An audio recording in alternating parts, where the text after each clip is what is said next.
On today's Glory Day show, the baseball extravaganza continues as we bring our correspondent reports from around the country to get you prepared for the upcoming baseball season. This guy over here, Jimmy Petschow, will be joining us in the studio. And today we'll have reports from Houston and Milwaukee as Trey Looney and Joe Battaglia talk about the Astros and the Brewers' chances of making it back to the postseason. And in the United States, the United States won the 2017 World Baseball Classic over Puerto Rico with Long Island's own Marcus Stroman getting the win. And he knows Marcus Stroman. Excellent. Best hour of your sports week is coming up on Glory Days right now. Inravio.com.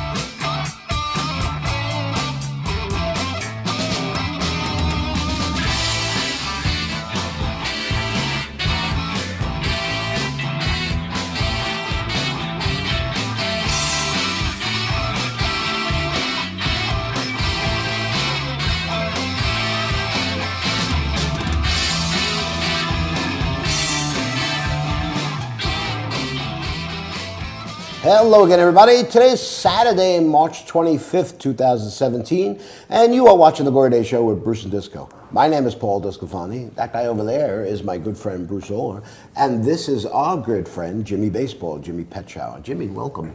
Thank you. It's good to be here.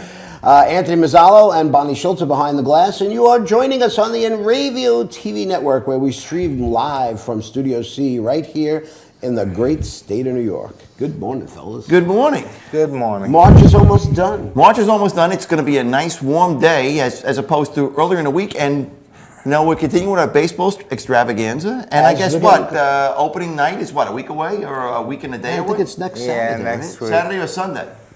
Next week. That's pretty cool. It is. March is going out like a lamb. Yeah, we got March Madness going on, with the NCAAs. Which I did not do a bracket. And neither did I. And of course, it's getting down to the wire now with the Stanley Cup playoffs about to begin in about, 2 weeks or so. So there's about 2 weeks left in the regular season. A big shootout win for the Islanders last night versus Pittsburgh. They are back in that last playoff spot as of this morning. These things change daily. And they are tied with Boston, and they have a big game against Boston tonight in Brooklyn. And I understand you are going there. I will be there. I don't know exactly where I'm going to be, but I know that the tickets were really expensive. So I might be, maybe I'm in the car. Maybe. I did see something about that this week, right? That's what I said. Can you honk the horn or anything, or what, when you're in there? I don't know. Do they? They probably have inactivated that, I'm sure. There's probably somebody besides me that's thought about that. What a big baseball fan are you? A hockey fan at all? Are you a Ranger fan? An Islander fan? You basically a Ranger fan. Hate to hear that, Jimmy. Hate to hear that. So you just made our producer very happy. Although, if you will notice, what is it right there? Yep. There you go. That's right. That was the bet that was made last week. If the Islanders beat the Rangers, and they did on Wednesday night, that was a overtime win, was it? No, it was a regulation win. Regulation win. Okay. I think they got outplayed most of that game, though, but they had some puck luck. That's what our friend Peter Coolio said. I mean, that's something Capuano used to say all the time. Yeah, so that goal that went in off of two skates, two different skaters. Well, this is the... Amazing. So now what we've got right now is we've got hockey. There's only, 9 games left for the Islanders, I think, right? They got 9 games left. They're tied with the Bruins for the final wild card spot. The Bruins have more wins than them. Yeah. But the Islanders have 2 games in hand. 1 game in hand. 1 game in hand. So today's game is going to be, it's a playoff game. It is.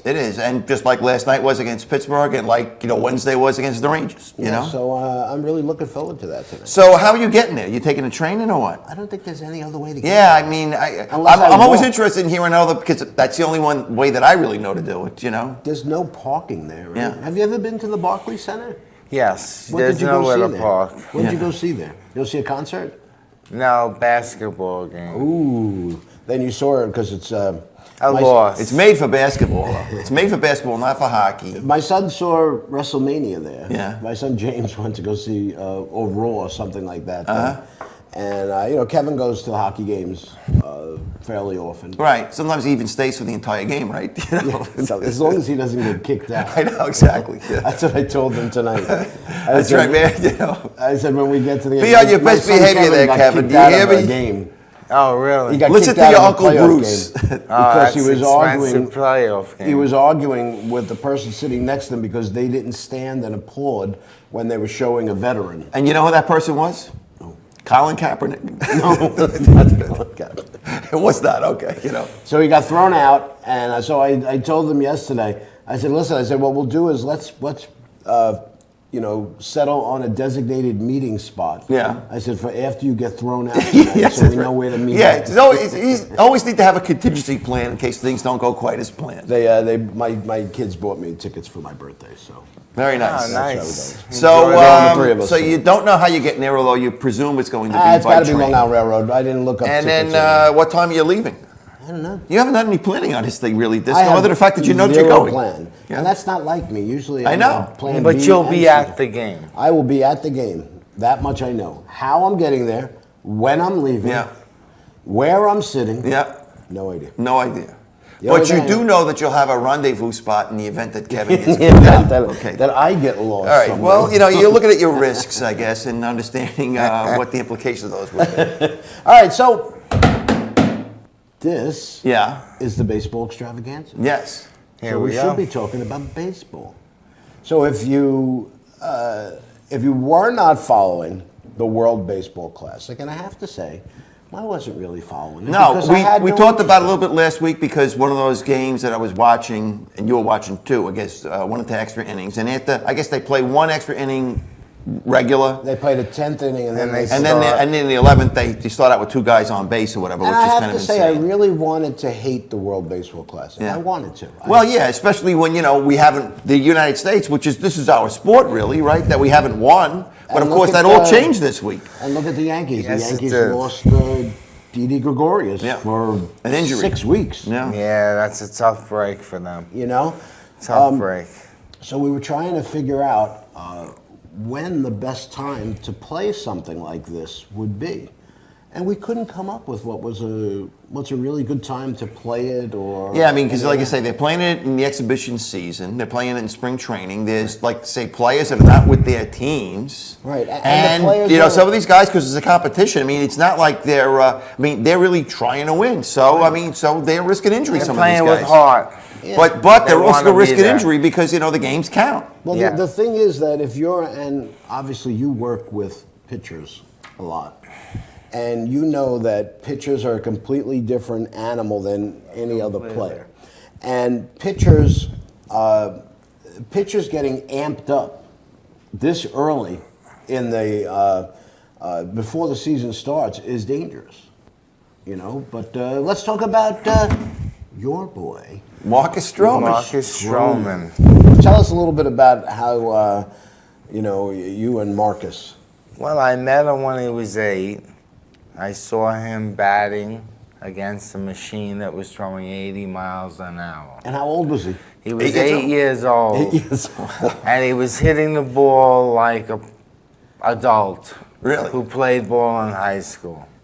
Yeah, that's the one thing I guess about some of these pitchers is that they're really good athletes. I mean, you look at DeGrom; he played shortstop, so I guess that he wasn't always a pitcher. Marcus, is that right? or No, what? Marcus was a shortstop. Uh-huh.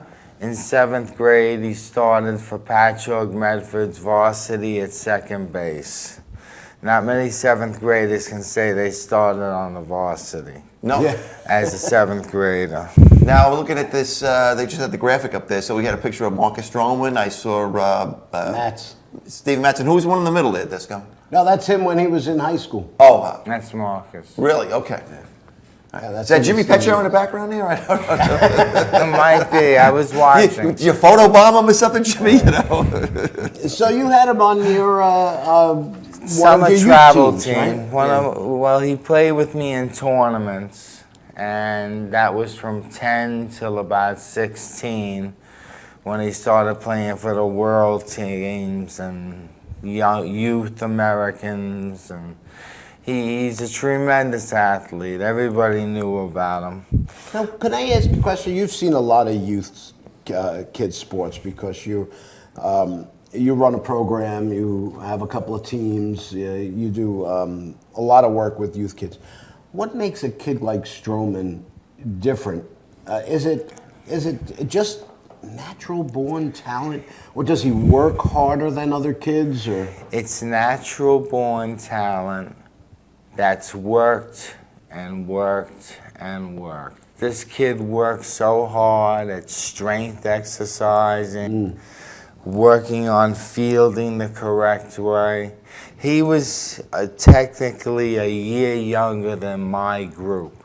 So when my group was in a 14-year-old tournament, he was 13. And he was playing in that 14-year-old And tournament? he was playing in it because he wanted to play on.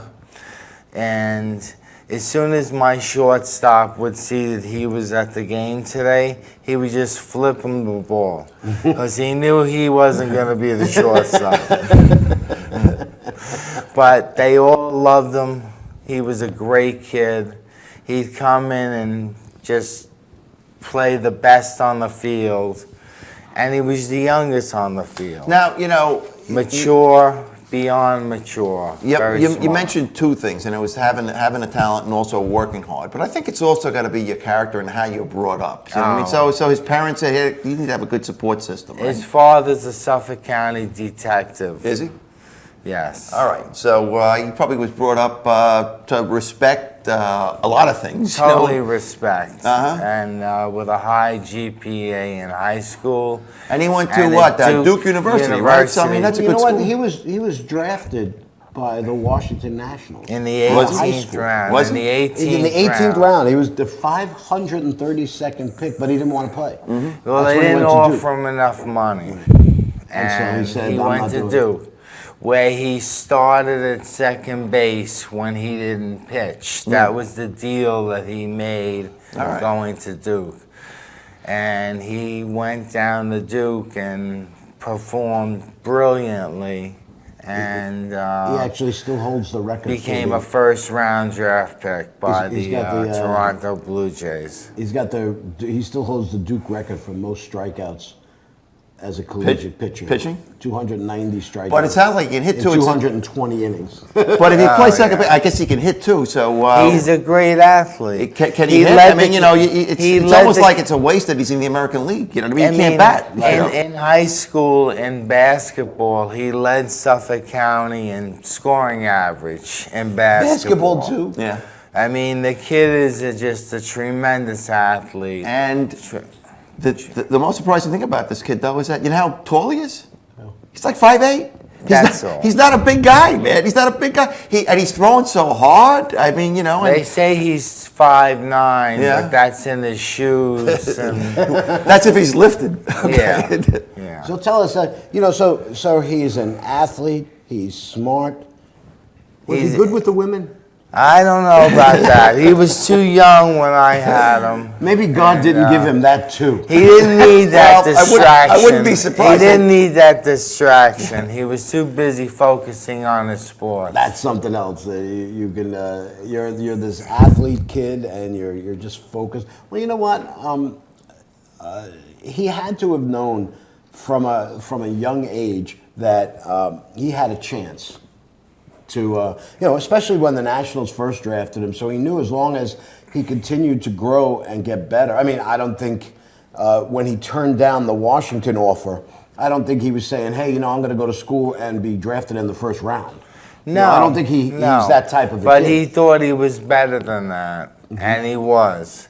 And they offered him about $450 to $550, $100,000, which is a lot of money, but not when you can get an education at Duke. Play, have it your way. He had it made going to Duke. And Duke made him the poster child for the couple years he was there. Now he ran into little problems with stimulants. Yes. When he was in his first year with Toronto, he was on double A team, And he got suspended for 50 games. 50 games for PEDs, performance-enhancing drugs, which they say came out of a regular nutrition store, but it's illegal, it's banned, and he got nailed. So he won't do that again. He doesn't have to. He throws quite hard for a guy his size, and he just performed brilliantly in the World Games. So is he going to, when he gets on that podium for his Hall of Fame acceptance speech, is he going to mention you? I don't know about that, but I definitely had a little bit to do with his playing. But he played on many teams, basically older teams, and he played at such a high level that every older team was thrilled to bring him down for a tournament. Well, it's very cool. He came down to a tournament game for me, and we played a team west of the Delaware River. And 4 or 5 of their kids came over, and they were making fun of his height, and they were telling me, the coach, how much their record was, that they were 22-0 against team east of the Delaware River. They were a hot shot team, and they were good. What age group was this? This was 14. Marcus was 13.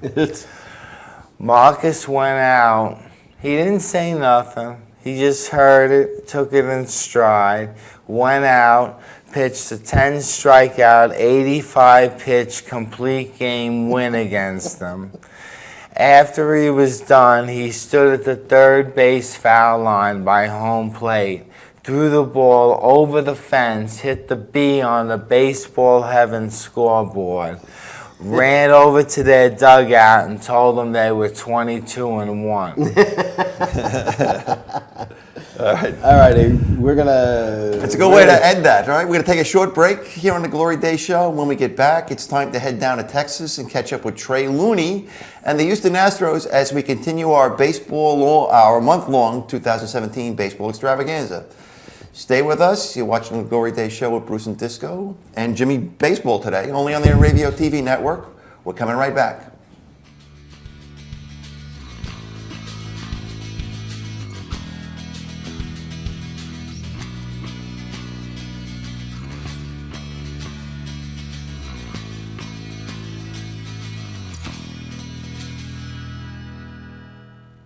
Hey, this is Chris Less Jake, and if Inravio.com spots you at an event wearing this bracelet, they will give you $100.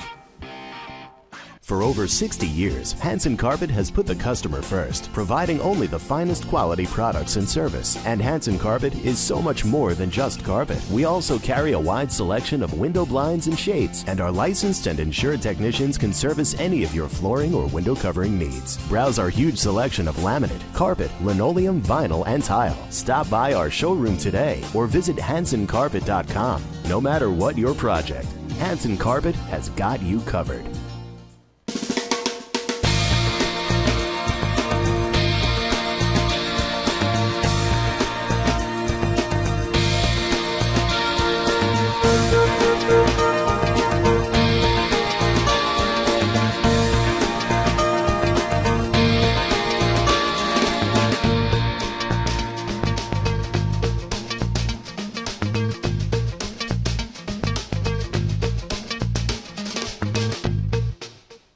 Village Music Shop of Mastic. 1-800-HEY-DUDE. Your full-service store with personalized attention, school band instrument rentals and sales, music instruction on all instruments for all styles and age groups, for guitars, drums, amplifiers, PA systems, and accessories. It's Village Music Shop, 1495 Montauk Highway in Mastic. Call 1-800-HEY-DUDE or go to villagemusicshop.com.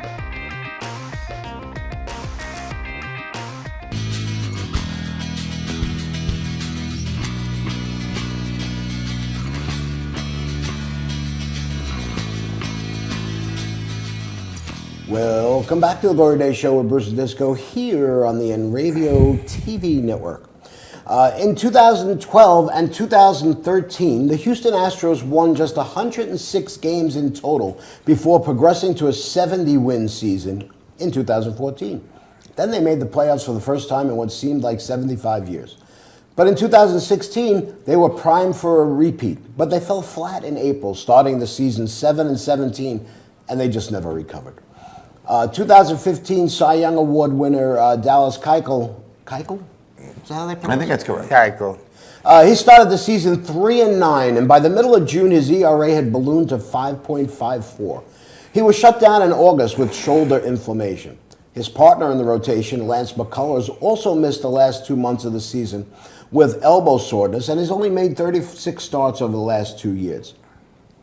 They wound up 11 games behind the division-winning Rangers, but only 5 games out of the wild card, and they missed the postseason. So what about this season?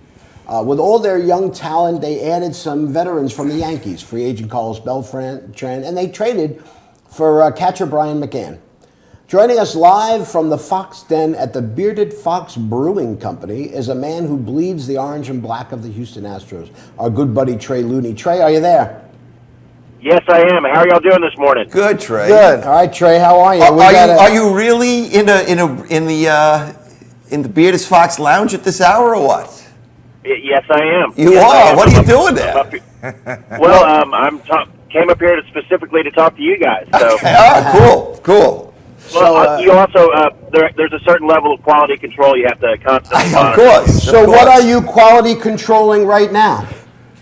Well, our number 48, which is a pecan porter, which is really lovely that a lot of people are really enjoying down here in Tomball, Texas.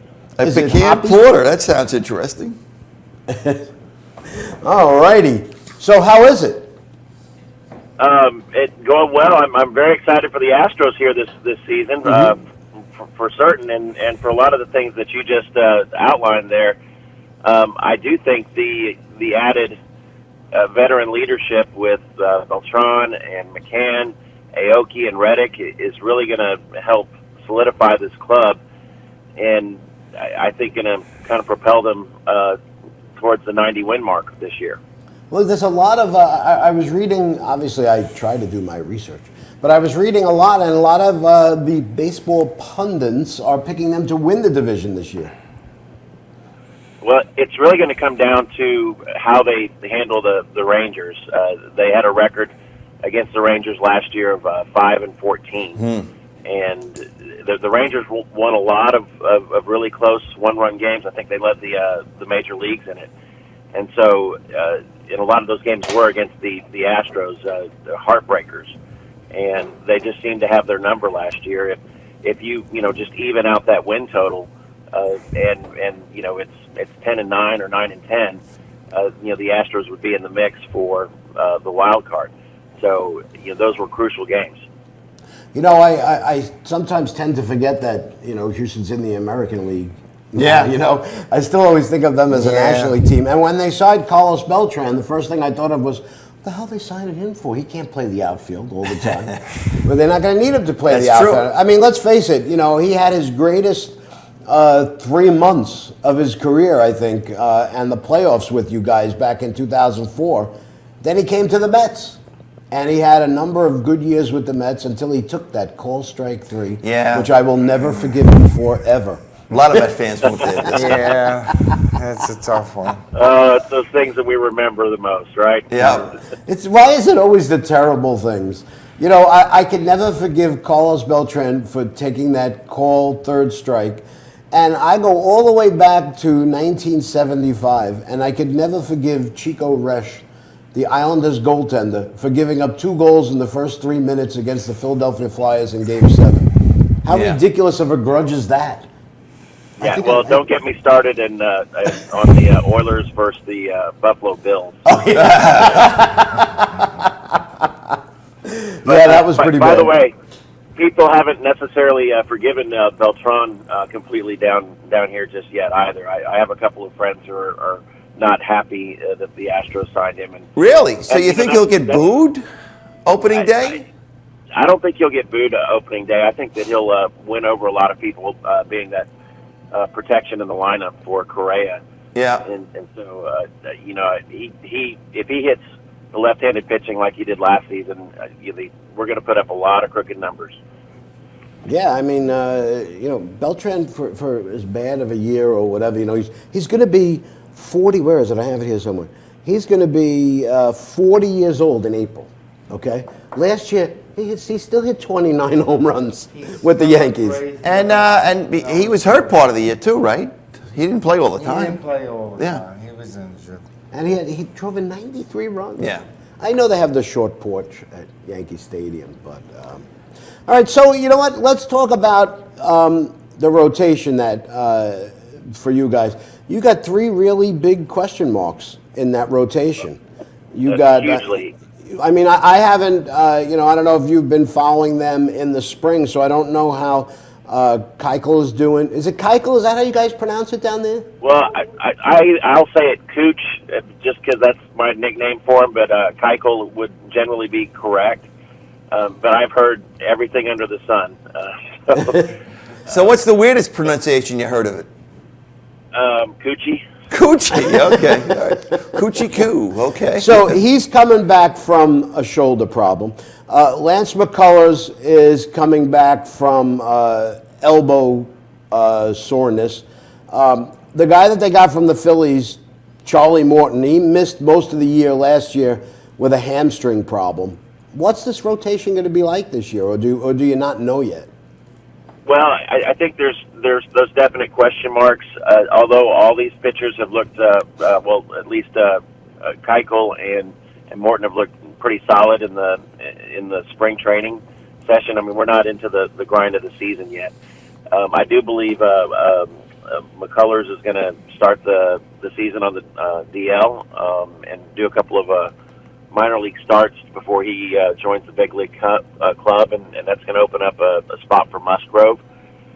The injury question marks aren't going to go away, and you know the fact that all these pitchers are essentially very similar. You know, they're let the ball get put in play and let our defense make some plays, and so we should have some interesting innings. There's no doubt. But I think they're going to be pretty solid. I think that averaging 4 to 5 runs per game, like the Astros should give these guys a little bit of cushion so they can kind of go after some people as well. So you talked about your defense. Let's talk about your 2 middle infielders. Those guys are going to be great for a long time. And by the way, I'm of the camp that they should go ahead and move Correa to third base and put Bregman in there at short. And so, I mean, Correa looked great at the WBC at third base. He made a couple of really stabbing catches, and just he's a solid defender there. How does a guy who's not even 23 years old yet, Correa? He's not even 23. He's not going to be 23 until September. That guy hits 20 home runs. He drives in almost 100 runs. That's a ridiculous. It's special. It's special. It's a gift. Well, he and then of course Altuve, who should, you know, if he puts up another season like he did last year, challenge for the MVP again. He, I think, is probably one of the last players that might ever have a shot at hitting 400 in this league. Although I don't think that that's going to happen. Well, you know, he won 2 of the last 3 batting titles. Another guy, he's only 26. You know, it's a good thing. You know, I wanted to ask you about the bullpen. Now, you got that guy Ken Giles. He took over for Gregerson halfway through the year. That guy has 102 strikeouts in 60-some-odd innings. That's pretty good. They seem like they got a stacked team here, don't they? Yeah.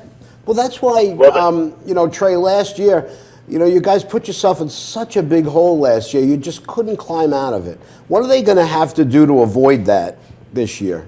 How do you avoid a bad start?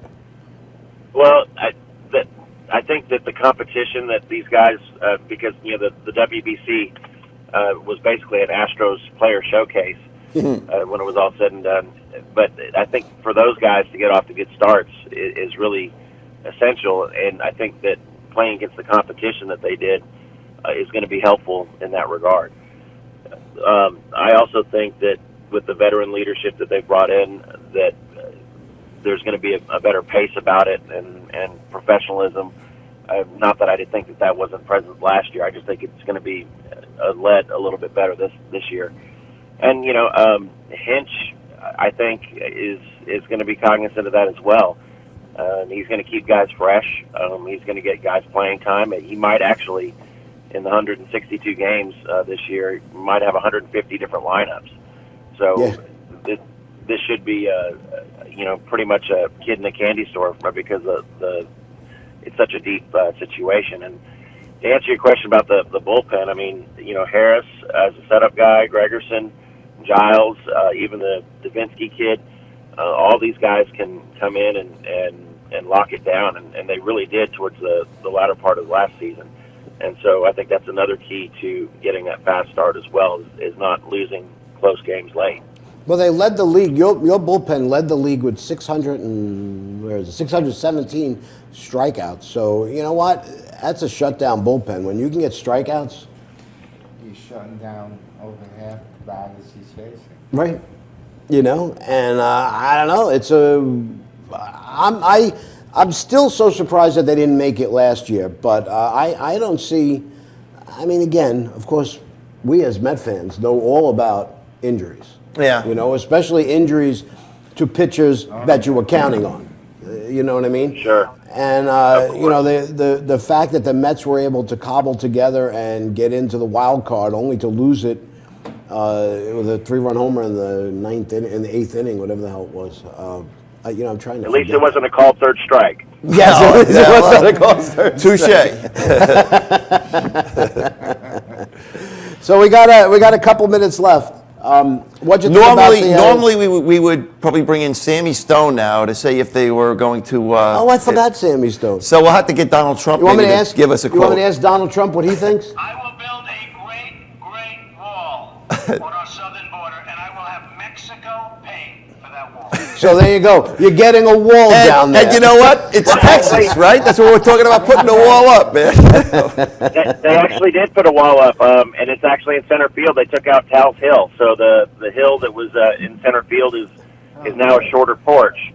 Carlos Beltran made one of the best catches on that hill against the Astros late in the game, running up on that hill and making a diving catch. Yeah. It always amazed me that I don't know if anybody ever got hurt doing that, but the fact that it kind of ramped up out in center field there was crazy, man. Did they move the fence in, or did they Yes, they did. Okay, so they moved it and made it flat. They have a nice little seating up there as well now, so it's really pretty. Nice. All righty. I got what do we got?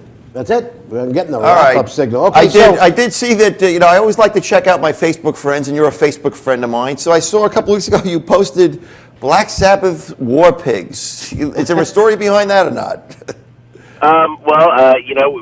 We listen to all kinds of music here at the brewery, and so we were just listening to Black Sabbath while we were brewing one of our beers here the other day, and so we listen to all kinds of stuff. Okay. So where is the Bearded Fox Brewing Company for those people that are driving around right now and have to get a drink? We're in Tomball, Texas, right near 249 in Spring Cypress. This is a northern suburb of Houston, and we have tap room hours on both Saturday and Sunday. And you don't have a room that's called Trey Looney's room? No, not yet. Not yet. Okay. All right, Trey, we got to go. All right. Hey, thanks, man. Hey, you're very welcome, guys. And my last thing is that the Astros will win the division, and we're going to get 89 wins. So 89 wins. Okay. 89 wins. Okay. All right. That's a good prediction. All right, man. All right, Trey, thanks. That's our good pal, Trey Looney. We're going to take another break here on Glory Days, and when we get back, we'll get a little deeper into the World Baseball Classic and head back to the National League Central, and we'll talk to Joe Battaglia about the Milwaukee Brewers. Stay with us. You're watching the Glory Days Show with Bruce and Disco, only on the Inravio TV network. Coming right back.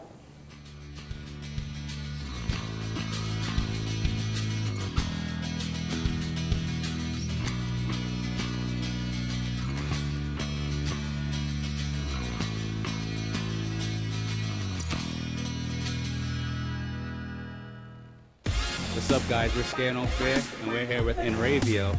If they catch you at a show with one of these bracelets, you will win $100. That's a lot of money. So get a bracelet. Do whatever it takes to get that. Hit them up online.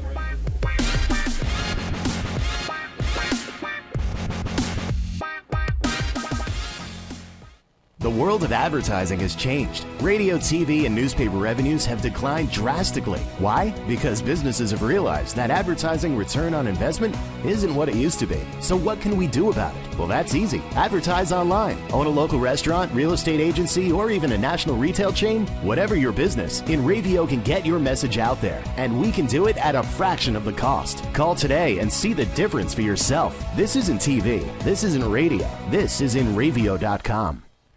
This is Joe Larson. You should check out the 505 on Racing Show live every Monday at 7 p.m. Eastern Standard Time, or catch us on video on demand anytime, 24/7, only on the Inravio TV network. Village Music Shop of Mastic. 1-800-HEY-DUDE. Your full-service store with personalized attention, school band instrument rentals and sales, music instruction on all instruments for all styles and age groups, for guitars, drums, amplifiers, PA systems, and accessories. It's Village Music Shop, 1495 Montauk Highway in Mastic. Call 1-800-HEY-DUDE or go to villagemusicshop.com.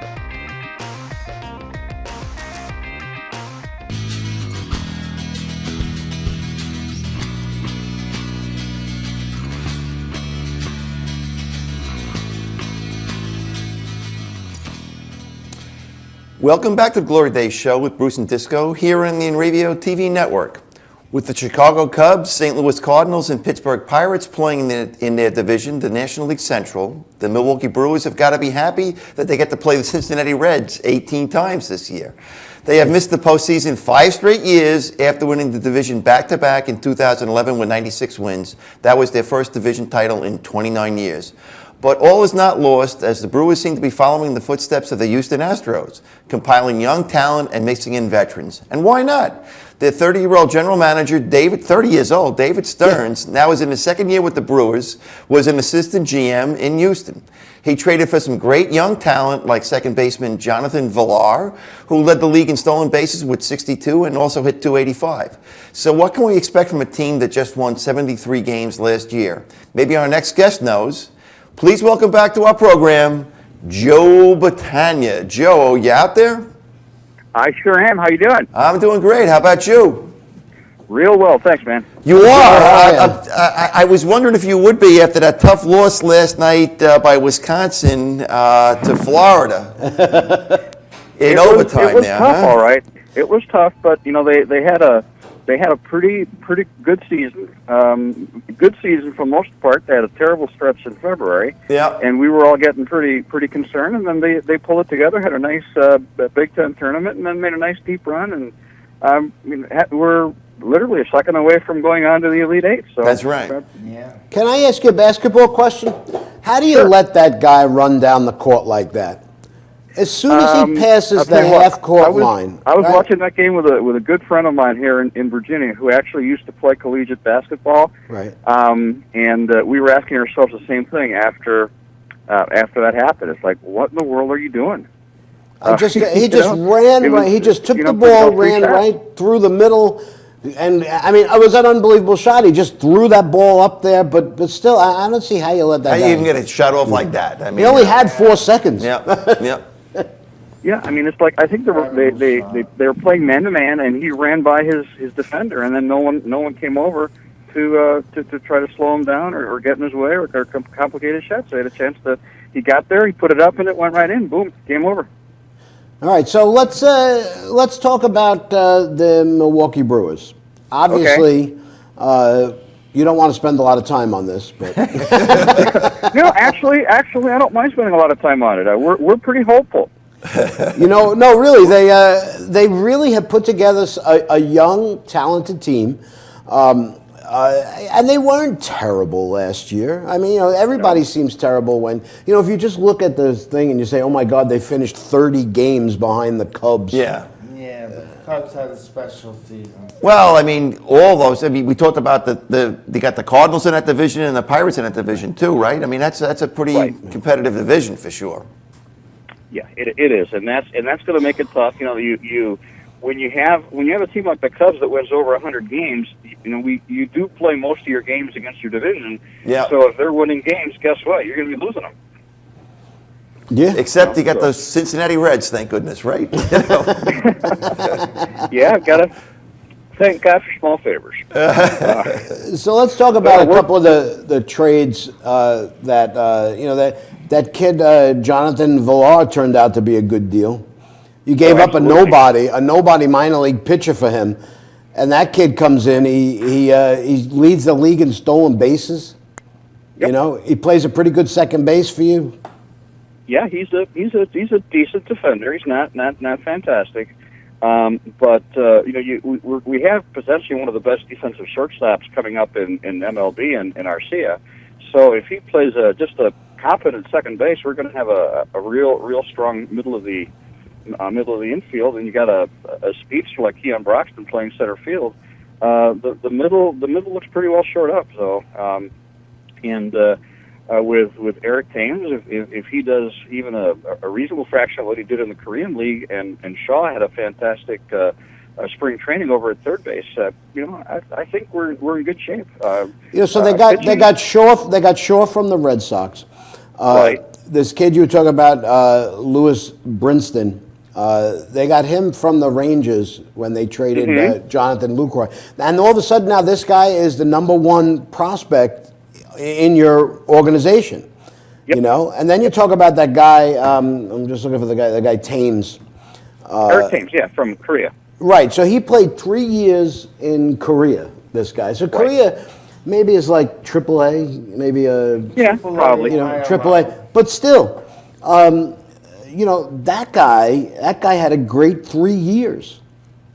Right. You know? And the hope is that if he can, you know, I mean, no one expects that he'll do what he did in Korea, realistically. I mean, he's the second coming of Babe Ruth. Yeah, he hit 124 home runs in 3 years. He drove in 379 runs. Wow. You know, so. And this is a guy, and you know what? And he's, you know, so you got a veteran like him. Even Ryan Braun had a good year last year. I mean, it wasn't as good as the year before, but he had a pretty decent year too last year. He led the team. He led the Brewers. He still hit 300, right? He hit. He had 30 home runs. 29 or 30 home runs. Yeah. Yeah. So 91 RBIs. Drove in 91 runs.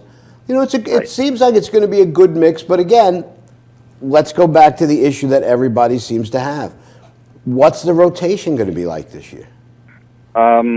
That is the $64,000 question, guys, and I don't think it's necessarily going to be sorted out even when we break camp and head up to Milwaukee. The only thing though at the top of the order is pretty well set up, but then you know, once you get past Guerra and Davies, it really is an open question, and there's a number of guys who are competing for those last three spots in the rotation. I actually heard Craig Counsell at Brewers on Deck talk about the fact that we might get creative and use a 6-man rotation sometimes, depending on how things work out. And right now, you know, you have Chase Anderson, who had a really good last couple of months of the season. Has had a decent camp, although we got lit up a few times in the last few starts. But you've got Garza coming along. We owe him $12 million now.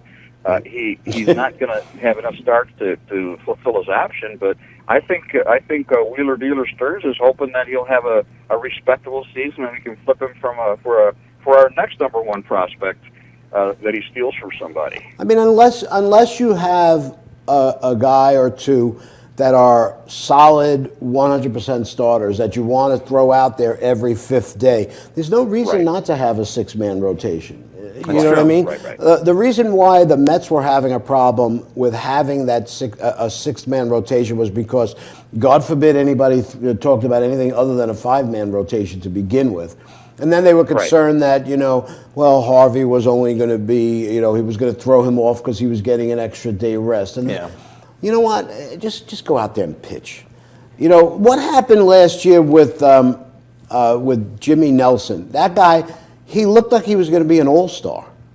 You know, and then he ends up with the most losses in the league. He ends up losing 16 games.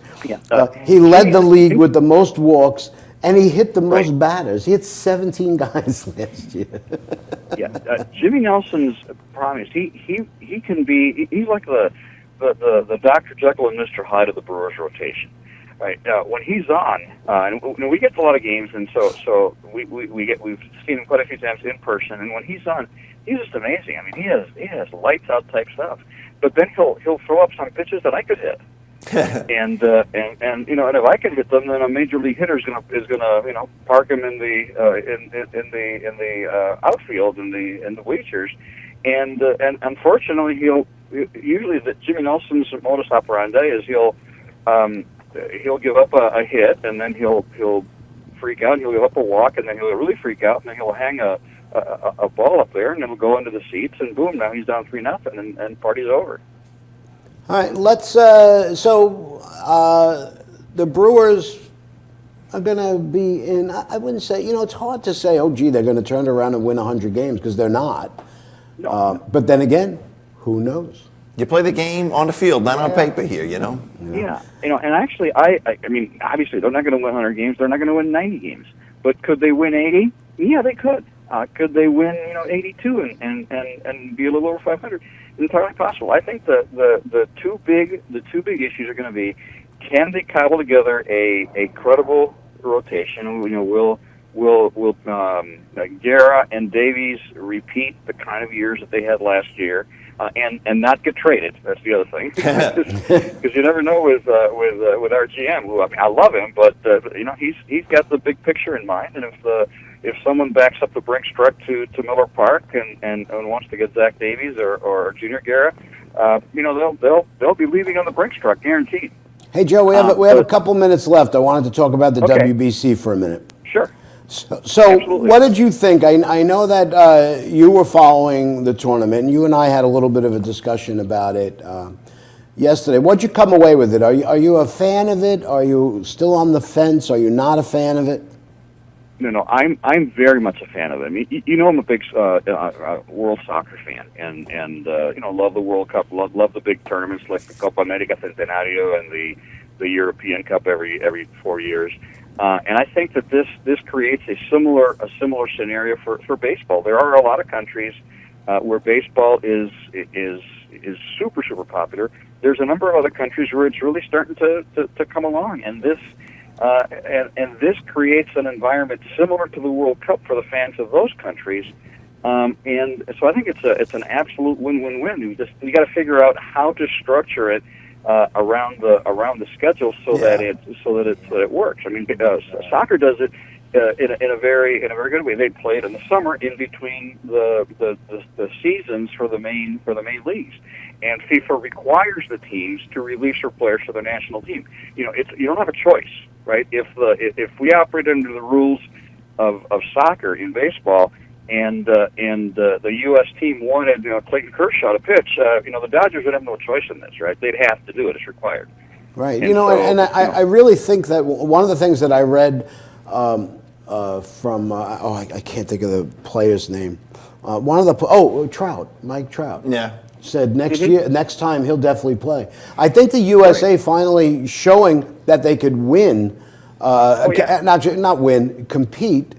And be in this thing. I think that'll make. I mean, could you imagine an American team with Trout, with Bryce Harper, with Syndergaard, with Kershaw? Could you imagine what that team would be like? I mean, it's like the dream team of basketball, really, right? I mean, it's what it is. Yeah, absolutely. But again, it's not like the difference between that dream team in basketball was that. Most of the basketball players are American to begin with. You know what I mean? And, one or two NBA players playing with Spain or with Portugal doesn't make them great. But look at the Dominican team. Look at the team from Puerto Rico, the team from Colombia. They had some great ball players on that team from the major. How did Cuba do? I don't remember how they did there, Joe. How did Cuba do? Cuba did very badly, and Yeah. they managed to sneak past the first round. They got knocked out in the second round. They were swept, and Cuba's problem is political. All right, Cuba does not allow any of their players who have defected to come to the United States to play. Well, the problem is the players that have defected to come to the United States to play defect because that's the only way they can move to the top level of baseball to come to the U.S. There's no legal way in Cuba and the U.S. for them to, have an agent, sign a contract, come play for the States, and then go and spend their off-season vacation in Havana.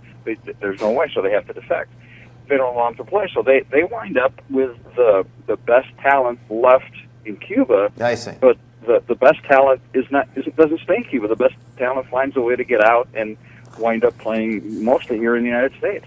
And I've been to a number of Cuban league games when I've been down in Cuba on missions and ministry work, and it's probably AAA for the most part. So you basically are bringing up a AAA team that doesn't have the benefit of a lot of the training methods and things that even our AAA players do, and you're putting them up against some really elite competition, and they just with that they can't compete. But if you suddenly they change the rules 4 years from now and they allow their refugee players to come back and play for the national team, they'll be a contender again. But until they do, they won't, period. Not a chance. We were talking yesterday, Joe and I were texting back and forth yesterday about the timing of the thing. And I had mentioned last week that I couldn't figure out how to actually do this. But then Gary Myers in the Daily News had a great thought. And it might have been John Heyman. Anyway, but one of the guys in the Daily News. It's fake news anyway, so whatever. But he had what I thought was a great idea. He says, play all the preliminary rounds during the preseason, just the way they did, but save the semifinals and the finals for the week of the All-Star break. Interesting. Right? Wouldn't that be pretty cool? And you play those games, you play those 3 games, the 2 semifinals during the All-Star break and the final during the All-Star break at wherever the All-Star game is being held. Yeah, but how practical is that when you have so you're saying make the All-Star break like a whole week. Okay. Give them a whole week off. But do they play the All-Star game or not? Oh yeah, play the All-Star game for everybody else on like Tuesday. So, but what happens with a guy that's on the All-Star team and also on one of the teams? Well, they wouldn't play if you're on the. If you're on one of the semifinal rosters, you wouldn't be on the All-Star game. You wouldn't play in the All-Star game. You would play. I see. You could still do if you want to do the home run derby or whatever. But then they could play like Thursday and Friday or Friday and Saturday. I think that would be a good idea. And you play the games on consecutive days. You play the 2 semifinal games one day, day and night game. Then you play the finals the next day. This way, whoever the pitchers are, they're not going to be pitching in both games. You know what I mean? And it gives it's not a strain on the pitchers because they could still play in their major league games right up until Sunday, because the first games would not be till say Thursday, which would be their regular day rest anyway. And then, your team comes back on Monday, so you're not the first pitcher that pitches. You know what I mean? You pitch, you'll be the second or third one out of the gate after you. I think it's a really good idea, and I'm sorry to say that I didn't think of it. I liked it, and we talked about, we discussed it online this week, and I think it's a great idea, and I hope that baseball does that, because I think it's a great way to really, it's one more exciting thing for the U.S. audience, and it's one more way to really generate excitement in the international market.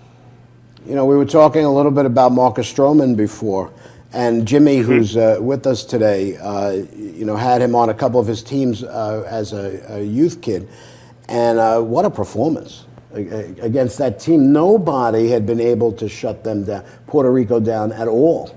And I think he had them no-hitted for 5 innings. 6 innings. 6 innings. 6 innings. Yeah, he gave up a hit in the Took it 7th. into 6, yeah. Right. Yeah. Right, and that's a team that nobody was able to prevent them from. They were 5-0 in the tournament or something before that. Yeah. Yeah, so I don't know. I was just real excited about it. I really wanted to hate it because I like to hate it. Well, you never get tired of winning, right, Disco? No. That's what Donald Trump would say. Right. I don't know. Should we give him a chance? No. Yeah. We are going to get it's so just- it was tired just of cool to winning. I'm sorry. What's that, Joe? Go ahead. No, I thought it was just cool to have something similar to what really is one of the biggest sporting events in the world. I mean, it's not as big here in the States. Yeah. Although it's growing as the World Cup. In one of my other favorite sports, which is baseball, our national pastime. I think it's great that it's actually turning into that, and I just hope it continues. I think, well, you know what? I think the biggest thing is that in the last year, the United States, I don't even believe they made the semifinals last year. They didn't. No. And that takes all the oomph out of it for us Americans here, because we only want to participate in something if we win it. Or if we can win. If we're not in it, right? We just, this country. So how often do they play? Do they play every 4 years? Every or is 4 years, Yeah, okay, so it's like an Olympics. Every 4 years, okay. just like the World Cup. Uh-huh. So it's every 4 years. I see. You know, so we were talking about, I had read that Mike Trout said he would definitely participate next time. So do you think that because the USA won, that that's going to make ball players want to now participate for them? Yes. I think that's part of it, and I think the other thing is that I think a lot of the players that were playing in it, not just for the U.S. but for all the teams, came back and just talked about how cool it was, and I think that the players were watching it in spring training and following the games, and they all had friends and teammates who were on various rosters, and they just thought it was a cool and exciting thing to do, and I think a lot of them are saying, I want to be part of this too. Do you think and I think for baseball fans, it's great. Do you think that if they had the entire, all of the games of the tournaments here in the United States, that would make more of the players want to participate? Or do you think it's not fair to all those other countries that are, because they had some games, I'm trying to think of where Well, they Mexico played was the one of games. the places Mexico, they were right? playing and stuff like that. So I was wondering if they had all the games somewhere in the United States somewhere. I don't think that's fair to these other teams. I really don't. I think Right. they should And- spread it around and, like they did. But who cares about the other countries? I do. Well, if part of the reason for doing it is to really generate excitement in Outside baseball of the in United other States, parts of yeah. the world, then you really do need to have some of the preliminary rounds there. That's all right. I'm not going anyway. Yeah. All right, we got to wrap things up. Hey, Joe, thanks a lot. Always a You're very pleasure welcome. talking to you, my friend. Thank you. All Always right. a pleasure talking to you too. Take care. Thanks a lot. All righty. Are we out of time? What do I got? We got 2 minutes? 2 minutes. What are we going to do for 2 minutes? Want to do the old soft shoe? Well, listen, did you have a good time? Had a great time. Great show. You know, we're glad you made it today. It's it's fun talking about baseball. No, it is. And You know, 'cause baseball. you're obviously baseball's your favorite sport. It's my favorite sport. I love it. I love coaching the kids. I'm still coaching the adults, young adults. You're a Yankee fan, though, right? I'm a Yankee fan. But he roots for the Mets too, though. Sorry. And the Yankees are going to be good this year. You think so? I know so. They look like they have a good team. They really do. lot of Of course, good you know, young players. it's spring training. You can just throw out the window once the games start counting. You know, we'll see. All right. All right, we got to get out of here. All right. Thanks to our producers, Anthony Mazzalo and Bonnie Schultz, for all their hard work and making us look so good out there. Thanks to Trey Looney and Joe Battaglia for helping us out today on the baseball extravaganza. Next time, we will have 3 reports for you. Okay. Stu Schiffman will join us from Miami. Omar Gabi will talk about his world champion Chicago Cubs. And the birthday boy, Yeah, Pete Torgerson. will be talking about the Red Sox. Thanks, Jimmy Baseball here for Yeah, joining us Jimmy. today. This Thanks was for really coming good. in I'm today, glad man. you came. Hope your back feels better. Yeah. Yeah. It looks like you're in a little pain there. Yeah, it goes with territory. Thanks again, Chuck and Bonnie, for putting up with this nonsense week after week and allowing us to bring you this type of quality programming. And of course, thanks to you, our loyal viewers. And don't forget, you can check out the Glory Days on-demand page at www.inravio.com to watch any of our past shows or any of the other great shows on the Inravio TV network. Have a great weekend, everybody. Stay safe, and we'll see you next time. Hey, by the next time we see you, it'll be baseball season. It will, huh? Just Can't about. wait. All right. All right, Sounds guys. good. See you later. Thanks.